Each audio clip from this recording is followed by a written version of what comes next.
지역의 이슈를 살펴보는 헬로 이슈 토크입니다. 갈수록 학령 인구가 감소하면서 지방대 위기가 가속화되고 있습니다. 미달된 정원을 감축하기도 하고 더 나아가 학과 폐지와 폐교까지 현실화되고 있습니다. 이런 상황에서 생존을 위한 지방대의 노력들이 이어지고 있는데요. 조금 더 실질적이고 구체적으로 어떤 노력이 필요할지 이야기 나눠보겠습니다. 초당대학교 교양학부 정행준 교수 스튜디오에 모셨습니다. 교수님 안녕하십니까? 네, 안녕하십니까? 네, 교수님께서는 현재 대학교 현장에 나가 계시기 때문에 조금 더 크게 와닿을 것 같은데요. 지금 지방대학의 위기가 정말 코앞으로 다가오지 않았나라는 생각이 드는데 지방대학의 현실이라고 해야 될까요? 좀 현재 상황부터 짚어주시죠. 네, 한국의 지금 지방대학 현실은 말 그대로 위기입니다. 네. 이 위기라는 말은 원래 위험과 기회의 합성어거든요. 근데 지금 지방대학은 기회보다는 네. 위험의 요인이 훨씬 더 지금 상존하고 있다라고 봐도 과언이 아닐 것 같습니다. 네. 그럴 수밖에 없는 이런 상황들이 지금 한국적 상황들을 먼저 이야기를 해야 될 것 같아요. 지금 우리가 이제 제가 오늘 이제 먼저 이렇게 모두에 말씀드리고 싶은 것은 이런 지방대학의 어떤 위기가 단순히 지방대학이 가지고 있는 여러 가지의 요인들이 있습니다. 지방대학이 어떤 위험으로 올 수밖에 없는 요인들이 있는데 네. 그게 이제 대한민국 사회의 현실, 이 현실 상황을 같이 맥락적으로 해석하지 않으면 지방대학의 현실에 대한 문제를 갖다가 우리가 정확하게 이해하는 데 한계가 있을 것 같아요. 네. 최근 우리 한국 사회 상황을 보면 5저, 그다음에 5고, 네. 그다음에 3저 2지라고 이렇게 말씀하고 싶어요. 네. 이게 5고라는 게 뭐냐? 고물가, 고금리, 고환율, 고유가, 그다음에 고령화. 이게 네. 5가지의 이 현상들입니다. 그다음에 이 3저라고 말할 수 있는 것은 저출산, 저임금, 그다음에 저성장. 그리고 이제 두 번째 마지막 얘기가 이지. 이지는 뭐냐면 지방 소멸, 지방 대학 붕괴. 이렇게 지금 한국 사회가 이게 도미노처럼 네. 이런 담론 안에 지방 대학이 놓여 있다는 겁니다. 네. 지금 대학은 말 그대로 지금 고군분투의 현장이죠. 수도권 대학이나 지방 대학이 할 것 없이 고등교육 자체가 가지고 있는 경쟁력이라는 이 측면에서 이미 우리들끼리의 리그에서 즉 한국 대학의 리그 또 지방 대학끼의 리그에서 이미 우리나라에 있는 모든 대학들은 세계 속의 대학과 경쟁을 해야 되는 이런 구조를 가지고 있습니다. 그래서 네. 수도권 대학들도 결코 녹록지가 않습니다. 그런데 이제 두 번째로 이제 말씀드리고 싶은 것은 이제 오늘의 주제이기도 하죠.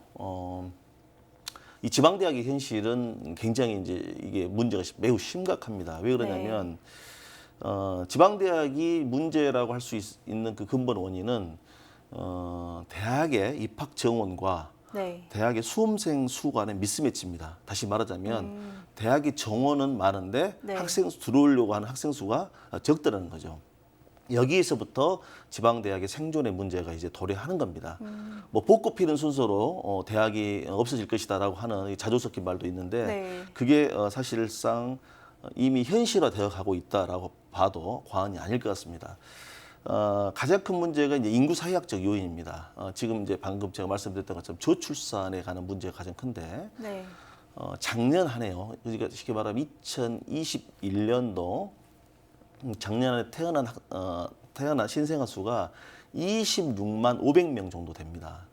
이 수는 26만 명 정도 태어났으니까 많이 태어났네라고 할 수 있겠지만 이건 네. 충격적인 이야기입니다. 우리가 58년, 우리 시청자 여러분 잘 아실 겁니다. 58 개띠부터 70년 개띠까지 이렇게 그 시대가 베이비붐 시대라고 하는데 네. 뭐 평균 소위 말해서 출생 그 당시 태어난 인원 출생아 수가 약 100만 명 정도 태어났습니다. 100만 명에서 110만 명 사이를 매년 네. 그 세대는 소위 말해서 출생을 했는데 이제 70년 세대부터 뭐 저도 저의 친구들도 보니까 90만 명 정도 돼요. 94학번인데 제가. 네. 그런데 지금 우리 한 세대를 한 20년 정도를 봅니다. 그런데 인구가 한 세대, 두 세대 만에 3분의 1로 줄어버리는 네. 이러한 사건들은 세계사적으로 유례를 찾아보기 어려운 사건입니다. 이게 대한민국 안에서 지금 벌어지고 있는 거죠. 그래서 합계 출산율이 지금 2021년 현재 0.81명밖에 안 되고 있어요. 네. 그러니까 이 인구 소멸이라는 이 쓰나미가 가장 큰 영향은 지역 소멸, 그 두 번째가 말씀드렸던 지역 대학 소멸로 바로 이어지고 있다는 것이 네. 지금 현재 우리가 살아가고 있는 지금 이 상황이라고 해도 과언이 아닐 것 같습니다. 그렇다면 지방대학이 존재하는 이유에 대해서 좀 자세히 말씀해 주시죠. 그러니까 지방 대학이 존재해야 하는 이유는요, 간단합니다. 지방을 위해서입니다. 그러니까 지역이 있기 위해서는 반드시 대학이 있어야 되고 네. 또 대학이 있다라는 것은 지역 안에가 있는 겁니다. 그래서 지역과 지역 대학은 뗄래야 뗄 수 없는 관계죠. 지금 우리 청년이 돌아오는 전남, 또 청년이 나가지 않는 전남을 만든다고 봤을 때 이곳에 대학이 없다 한다면, 우리 네. 전남 지역에 대학이 없다 한다면 이러한 청년들을 어디서 찾을 수 있겠습니까? 지금 현재 이제 우리가 자주 말하는 지금 우리 두 가지의 어떤 그 담론 안에 우리가 지역 대학의 어떤 생존과 또 지역의 소멸과도 같이 연결된 부분인데, 우리 집 청년들은 고등학교 3학년을 졸업한 이후에 두 번에 걸쳐서 이곳 전남이나 우리 고향을 떠나게 돼 있습니다. 첫 번째는 대학 진학을 위해서 네. 우리가 살던 이 지역을 떠나게 되고, 두 번째는 설사 우리 지역에 대학이 왔다 하더라도 직장을 찾아서 취업 일터를 찾아서 우리 지역을 떠나게 된다는 겁니다. 네. 그러니까 우리 전라남도만 보더라도 청년 인구 유출이 엄청납니다. 지금 제가 이제 후에 또 말씀을 드리겠습니다만은 2020년 통계만 보더라도 1년에 한 10,000명 정도의 청년 인구가 전남을 떠나는 것으로 지금 전라남도에서 발표를 했습니다. 네. 그만큼 이것은 진학을 위해서 떠나고 또 취업을 위해서 떠나야 되는 이 구조 속에서 그나마 지방 대학마저 사라지게 된다면 이곳에 청년이 살아야 할 이유가 사실상 없게 되는 거죠. 네. 아무리 청년이 돌아오는 전남, 청년이 나가지 않는 전남 리처원들, 이곳에 청년이 살아갈 수 있는 대학과 일터가 없다 한다면 네. 이것은 뭐 지역 소멸, 지방 대학 소멸은 이것은 뭐 상식적인 얘기가 될 수밖에 없다는 측면에서 우리가 이 부분에 대한 관심을 좀 많이 가져야 될 것 같습니다. 네. 네, 대학이 있음으로써 이제 지역 경제가 살아나기 때문에 지방 대학이 꼭 필요하다라고 말씀해 주셨는데, 제가 앞서 이제 학령 인구가 줄어들게 되면 초중고등학교도 폐교가 될 수 있고 또 대학도 폐교가 될 수 있는 거잖아요. 그런데 초중고 폐교와도 이 대학 폐교는 좀 다른 문제인 것 같은데요. 어떤 점에서 차이가 있나요? 그 상황이 이제 초중고등학교 폐교도 굉장히 지금 사실 심각합니다. 우리 작년 국정감사, 교육부 국정감사 자료를 보더라도 우리 전라남도에 지금 지난 39년간 네. 보니까 전라남도의 초중등학교 833개 교가 폐교가 된 걸로 나와 있어요. 네. 그리고 전라남도에 지금 현재 있는 학교는 얼마냐? 초중고등학교는 약 870여 학교가 있는데 870여 개 학교 중에서 학생 수가 60명 이하가 50%를 넘어버립니다.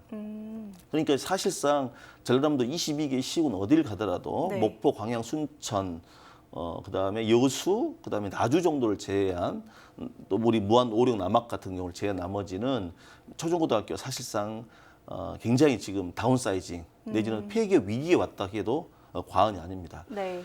제가 왜 대학 폐교에 이야기를 하기 전에 초중고등학교 얘기를 먼저 하냐면, 실제 초등학교, 중학교, 고등학교가 폐교된 지역을 가서 보면 정말 지역이 황량하게 그집습니다.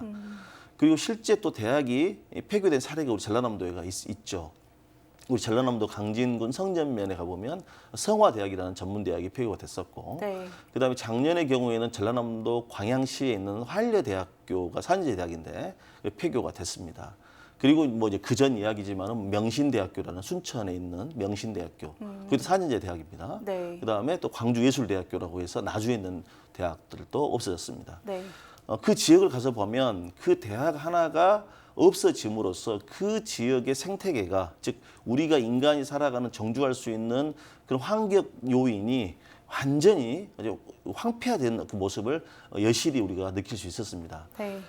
전라북도의 서남대학교라고도 이제 폐교가 됐는데요. 전라남도 전라북도 남원시에 있는 서남대학교만 경우에 보더라도 남원시 자체의 청년 대학생들이 굉장히 많이 유입됐는데 네. 그 대학이 하나가 없어짐으로써 청년들이 사실상 사라져버리는 그런 네. 도시로 지금 전락됐다라고 우리 남원시에 있는 여러 시민단체에서도 계속 그 부분에 대한 어떤 그 논의를 하고 있더라고요. 그만큼 대학이 하나 없어진다는 것은 대학이 지금 소위 말해서 해야 될 역할들이 굉장히 큽니다. 이 대학은 단순히 대학생을 가르치는 것이 아니라 지역 안에서의 정치, 경제, 사회, 문화 등 다양한 역할들을 대학이 하고 있는 거거든요. 네. 예를 들어서 제가 근무하고 있는 우리 대학이 많이 없어진다면 우리 헬로 이슈토크에 네. 대학교 교수라는 직함을 가지고 출연할 수 없는 거 아니겠습니까? 네. 이게 학생뿐만이 아니라 전문가 집단인 교수 자원이 사실은 우리 지역에 없다고 한다는 것은 우리 지역의 미래 또 우리 지역의 더 나은 비전을 우리가 제시하고 또 이런 담론들을 우리 지역 안에서 논의할 수 있는 근본적인 그 인적 자원의 네. 양성을 위한 플랫폼 자체가 소멸된다고 봐도 과언이 아닌 것 같습니다. 그래서 그런 지점에서 이 대학이 차지하고 있는 어떤 비중은 굉장히 크고 특히 우리 전라남도 같은 경우는 지금 기업 유치도 굉장히 어렵지 않습니까? 네. 이런 측면에서 지역 대학이 가지고 있는 그 지역에 있어서의 어떤 역할이나 그 지역이 차지하는 어떤 비중은 굉장히 큽니다.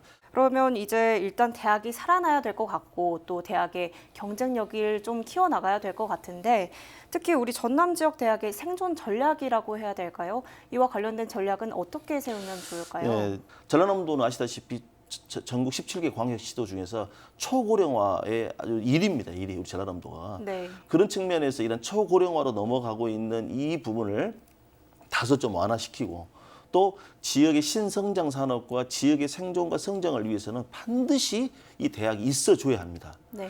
대학은 대학 스스로도 존재해야 되겠지만 우리 지역을 위해서라도 대학은 반드시 있어야 되는 것입니다. 이것은 어느 대학이든 소위 말해서 무방합니다. 네. 이 대학은 지역에 너무나 큰 자산이라는 측면에서 지역 대학의 경쟁력 제고를 위해서는 대학의 노력 위에도 지방 정부의 노력이 너무 필요하다는 말씀을 드리고 이러한 이제 기반 위에서 가장 근본적인 요인이 뭐냐면요.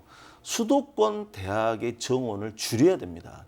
그러니까 수도권의 정원, 수도권의 근본적인 과밀화를 해소하지 않은 정책, 즉 수도권의 과밀화를 지방으로 분산하는 정책이 기본적으로 선행되지 않고는 지방 대학의 생존은 아무리 노력하더라도 그 네. 한계가 명확할 수밖에 없다는 겁니다. 왜? 인구라는 건 제로섬이거든요. 네. 수도권 대학의 정원을 줄여주면 그만한 정원들이 지방으로 이게 채워질 수 있는 분산 효과가 있는데 우리가 오늘 또 더 얘기하겠지만 모든 조건들을 황소개구리처럼 블랙홀처럼 수도권이 전부 다 빨아가 버리니까 지방대학, 지방소별은 이것은 뭐 수순입니다. 그러니까 지금 이번 우리 윤석열 정부에서도 정말이지 이 지방대학 문제와 함께 지역 소멸에 대한 문제를 국정에 굉장히 중요한 과제로 놓고 고민을 좀 해주셔야 됩니다. 수도권만으로도 살 수가 없습니다, 대한민국이. 그런데 네. 이것은 단순히 대학의 문제 차원을 넘어선 지역사회 공동체의 붕괴로 이어진다는 측면에서 우리가 정말 경각심을 가져야 될 것 같고 두 번째로 이제 이런 비수도권 대학들을 지방 대학들을 인센티브를 좀 줘야 될 것 같아요. 오히려 지방 대학 우리 비수도권 대학을 선택하게 되면 뭐 등록금 지원이라든지 생활비를 지원해 준다든지 또 해외 연수를 지원해 준다든지 수도권 대학을 지나가지 않는 이런 지역 대학을 선택했을 경우는 파격적인 인센티브를 이렇게 제공을 해주는 것도 이런 것도 중앙 정부 차원이나 지방 정부 차원에서 고려해 볼 필요가 좀 있다는 것을 말씀을 드리고 싶고 그러면 대학 자체의 자구 노력도 필요합니다. 무조건 대학은 스스로 생존할 수 있는 그 능력들을 갖춰야 되는데 네. 그 중에서 하나가 대학 특성화인 것 같습니다. 이 말은 무슨 말인가니 지역과 연계한 지역 산업과 연계한 이 부분을 갖다가 선택과 집중을 통해서 지역 사회의 어떤 신산업 체계, 신성장 산업 체계를 구축하는 데 있어서 지역 대학이 그 역할들도 반드시 해야 될 것 같고요. 또 하나는 이제 외국인 유학생 유치라든지 또 요즘 말하는 이제 평생학습, 즉 일반 시민이나 도민들을 대상으로 한 이런 대학의 어떤 우수한 그런 인프라를 가지고 평생 교육의 어떤 플랫폼으로서의 어떤 역할들도 대학 자체적으로의 어떤 생존 전략으로서 한번 우리가 같이 고민해봐야 될 내용이라고 생각이 되어집니다. 그런데 최근 교육부가 반도체 인력 양성을 위해서 대학 정원들의 규제를 좀 완화하겠다라고 밝히면서 수도권으로 인재가 쏠리는 건 좀 뻔한 일이다. 또 지방대 위기가 더 빨라지는 것 아니냐 뭐 이런 우려의 목소리도 나오고 있거든요. 이에 대해서 실질적인 대책이 필요할 것 같은데 어떻게 보십니까? 우리 윤석열 대통령께서 국무회의에서 이 반도체 관련 인력들 양성을 하겠다라고 네. 아주 야심차게 말씀하셨어요.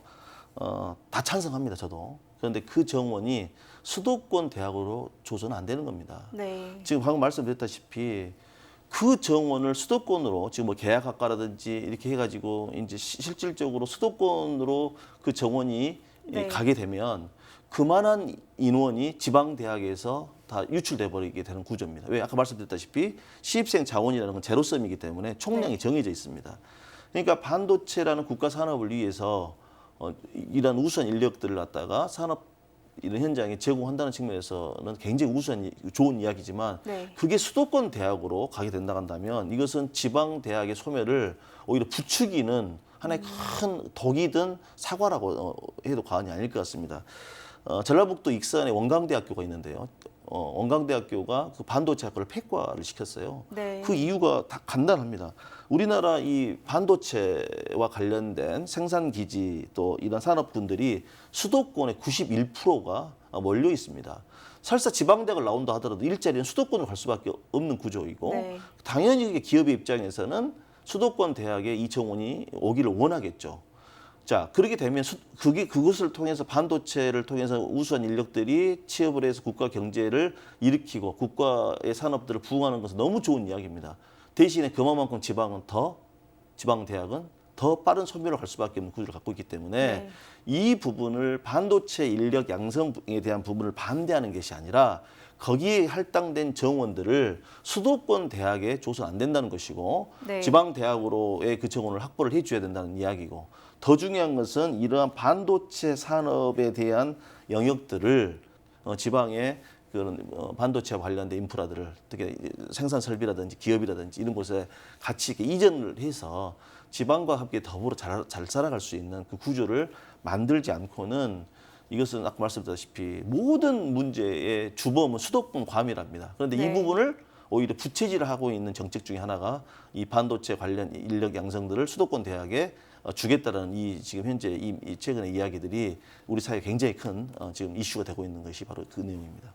네, 좀 이제 비수도권으로 정원을 분산시켜야 한다라고 말씀해 주셨는데 그렇다면 지방대를 살리고 또 지역 발전을 위해서 지방 정부나 또 정부 차원에서의 노력뿐만 아니라 지역 사회에서는 어떤 노력을 해 나가면 좋을까요? 네, 참 이 부분이 참 쉽지 않은 것 같습니다. 그래서 뭐 저는 그렇습니다. 이 지역의 민관학 언론을 포함해서 우리 지역의 생존에 관한 문제를 우리끼리 정말 촘촘하게 논의를 해야 될 것 같습니다. 이제 네.